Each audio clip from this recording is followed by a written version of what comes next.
Assalamualaikum warahmatullahi wabarakatuh. Teman-teman, jumpa lagi dengan Ustazah Hidayah. Apa kabar hari ini? Alhamdulillah, Allahu Akbar. Insyaallah hari ini selalu lebih baik. Oke, kita sampai ke minggu kedua, yaitu tema 5 subtema 2. Tentang apa? Nah, tentang perubahan cuaca. Kita hari Rabu belajar bahasa Indonesia. Untuk mengawalinya kita baca basmalah bersama-sama ya, agar kita selalu dimudahkan dalam belajar. 1, 2, 3. Bismillahirrahmanirrahim. Nah, adapun tujuan pembelajarannya masih sama dengan yang kemarin, yaitu yang pertama, siswa dapat menggali informasi tentang perubahan cuaca dan pengaruhnya terhadap kehidupan manusia yang disajikan dalam bentuk lisan, tulis, dan visual. Yang kedua, siswa dapat menyajikan hasil penggalian informasi tentang konsep perubahan cuaca dan pengaruhnya terhadap kehidupan manusia dalam bentuk tulis menggunakan kosakata baku dan kalimat efektif. Nah, perubahan cuaca. Mari kita simak percakapan 3 anak cerdas ini. Yang pertama itu bernama Edo, Udin, Satrio. Kita dengarkan ya. Kita simak. Yang pertama, si Edo. Apakah kemarin kalian kehujanan? Mengapa tiba-tiba hujan? Ya, padahal pada pagi hari cuaca terlihat cerah. Ya Edo, pagi hari cuaca cerah. Namun saat istirahat cuaca berawan. Siang hari cuaca berubah mendung lalu turun hujan. Serius, saya tidak kehujanan. Cuaca memang terlihat berubah-ubah sejak pagi. Apakah kamu memperhatikan hal itu, Udin? Nah, bisa diperhatikan bahwa cuaca itu yang kemarin, pelajaran minggu kemarin, cuaca yaitu keadaan udara pada suatu tempat yang berubah-ubah dalam waktu yang singkat. Dari percakapan tadi, dalam satu hari cuaca berubah-ubah, pagi cerah, terus mendung, lalu hujan, sore udah cerah lagi. Begitulah cuaca. Dampak perubahan cuaca.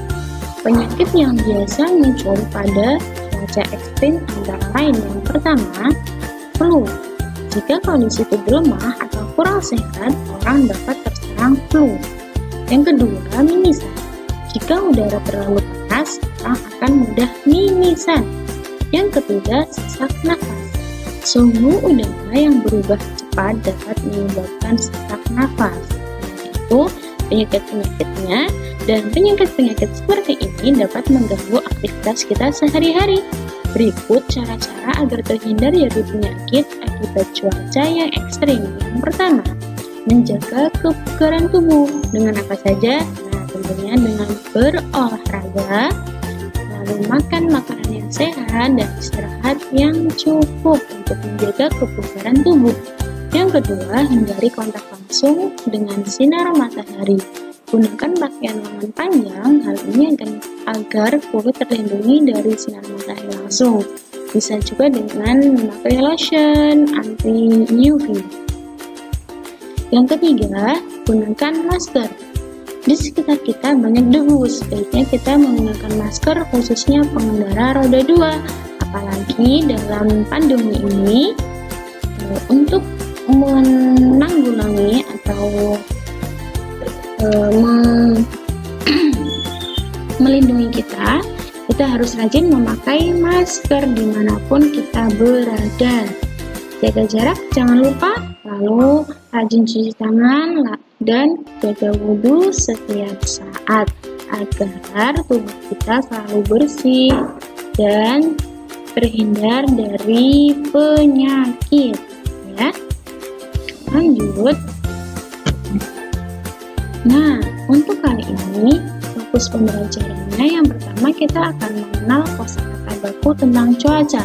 Ini tentang bahasa Indonesianya ya. Yang kedua, mengenal antonim dan sinonim. Di buku kalian itu ada, nanti bisa dibuka di buku mozaiknya. Yang ketiga yaitu membuat kalimat efektif. Ayo, mari kita pelajari bersama. Yang pertama, arti dari kosakata kita bisa ambil dari Kamus Besar Bahasa Indonesia. Nah, kosakata bahasa Indonesia kita ambil dari Kamus Besar Bahasa Indonesia.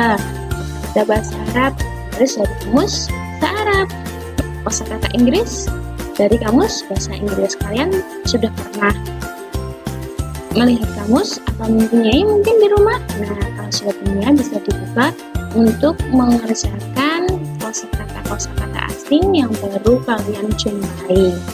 Ini ada beberapa contoh. Pertama, sejuk itu artinya terasa dingin. Awan hitam, kelompok butiran air atau es, mendung, dan mendung yaitu awan yang mengandung hujan. Hujan ayo, titik air yang berjatuhan dari udara karena proses pendinginan. Nah, dan seterusnya itu ada arti dingin, panas, angin, lalu udara, ada cerah, langit, sinar, siang, terus ada matahari, ada petir, dan ada kilat. Dan masih banyak lagi kata-kata yang perlu kalian tahu artinya. Bisa dibuka dalam Kamus Besar Bahasa Indonesia ya. Oke, lanjut. Nah, kali ini kita juga akan belajar tentang antonim dan sinonim. Kalian sudah tahu apa sih antonim? Nah, antonim itu adalah lawan kata, sedangkan sinonim adalah persamaan kata. Nah, yang pertama, antonim. Antonim dari kata panas itu lawan katanya dingin. Yang kedua, cepat. Antonimnya lawan katanya lambat. Yang ketiga, kurang. Lawan katanya lebih. Terus ada lagi, coba tua. Lawan katanya muda dan lain sebagainya. Dan selanjutnya ada sinonim. Itu adalah persamaan kata. Yang pertama ada kata cantik, itu sama dengan elok. Yang kedua ada baik, persamaannya adalah santun. Yang ketiga adalah besar, persamaannya agung. Kira-kira apa lagi? Bersih. Nah, terus selanjutnya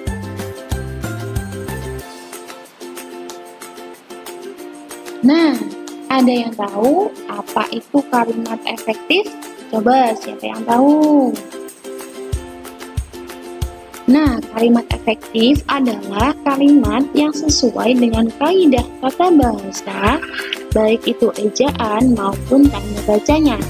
Kalimat efektif itu digunakan agar lawan bicara kita mengerti maksud dan tujuan yang kita sampaikan. Kita harus menggunakan kalimat efektif. Lalu, ciri-ciri kalimat efektif. Yang pertama, dimulai dengan huruf kapital. Yang kedua, diakhiri dengan tanda baca seperti tanda titik, tanda tanya, atau tanda seru. Yang ketiga, memiliki unsur minimal subjek, predikat, dan objek. Yang keempat, penggunaan kata tidak boros. Artinya, kata yang bermakna sama tidak diulang pemakaiannya. Yang kelima, memiliki makna yang jelas dan logis. Dari ciri-ciri kalimat efektif, kalian sudah paham? Nah, agar lebih paham, kita lanjutkan. Nah, tahukah kalian apa itu subjek, predikat, dan objek? Kita akan pelajari bersama satu persatu. Yang pertama, subjek. Subjek yaitu pelaku atau kata benda berupa nama orang, hewan, tumbuhan, benda, dan lain-lain. Yang kedua ada predikat, yaitu kita biasanya tandai dengan huruf P, yaitu perbuatan atau pekerjaan yang dilakukan subjek. Predikat berupa kata kerja, kata sifat, kata benda, dan bilangan. Dan yang ketiga yaitu ada objek, biasanya kita singkat dengan kata O, huruf O. Objek yaitu kata atau hal yang dikenali atau dikerjakan oleh subjek. Objek berupa kata, benda. Dan yang terakhir yaitu keterangan. Kalimat memperjelas berupa keterangan waktu, keterangan tempat, keterangan cara, sebab akibat, dan lain-lain. Biasanya unsur kalimat ini kita singkat dengan SPOK, subjek, predikat, objek, dan keterangan. Ayo kita berlatih membuat kalimat efektif dengan menentukan subjek, predikat, objek, dan keterangan. Contoh yang pertama, Zafran pandai. Nah, untuk kata subjek, Ustazah tandai dengan huruf merah, predikat dengan warna orange, objek dengan warna hijau, dan keterangan dengan warna biru. Untuk contoh yang pertama, Zafran pandai. Zafran itu sebagai apa? Nah, betul, sebagai subjek, dan pandai itu sebagai predikat. Yang kedua, contohnya, matahari bersinar terang. Matahari itu sebagai subjek, bersinar sebagai predikat, terang itu sebagai objek. Yang ketiga yaitu Ryan memakai jas hujan. Nah, Ryan itu sebagai subjek, Ryan sebagai subjek ya, memakai itu sebagai predikat, memakai ini sebagai kata kerja, jas hujan sebagai objeknya. Dan contoh yang keempat, ada kata apa? Nah, saya contohkan yaitu ada kalimat petir menyambar pohon di tepi jalan. Petir ini sebagai subjek atau sebagai pelakunya, menyambar itu sebagai predikatnya, pohon itu sebagai objeknya, dan di tepi jalan itu sebagai keterangan. Keterangan ini adalah keterangan tempat. Bagaimana? Contoh dari Ustazah sudah kalian mengerti? Semoga kalian mengerti ya. Ustazah lanjutkan. Nah, ini adalah tugas kalian. Yang pertama, Siti, Dayu, dan Lani bermain kumpul kata. Begitu banyak kata berserakan di meja. Mereka akan mengumpulkan kata-kata tentang cuaca. Ayo kita bantu mereka mengumpulkan kata-kata yang berhubungan dengan cuaca. Nah, tugas kalian, kumpulkanlah kata-kata tentang cuaca. Lalu ambillah 3 saja kosakata tentang cuaca pada kotak di samping. Lalu buatlah kalimat efektif dari kosakata tersebut.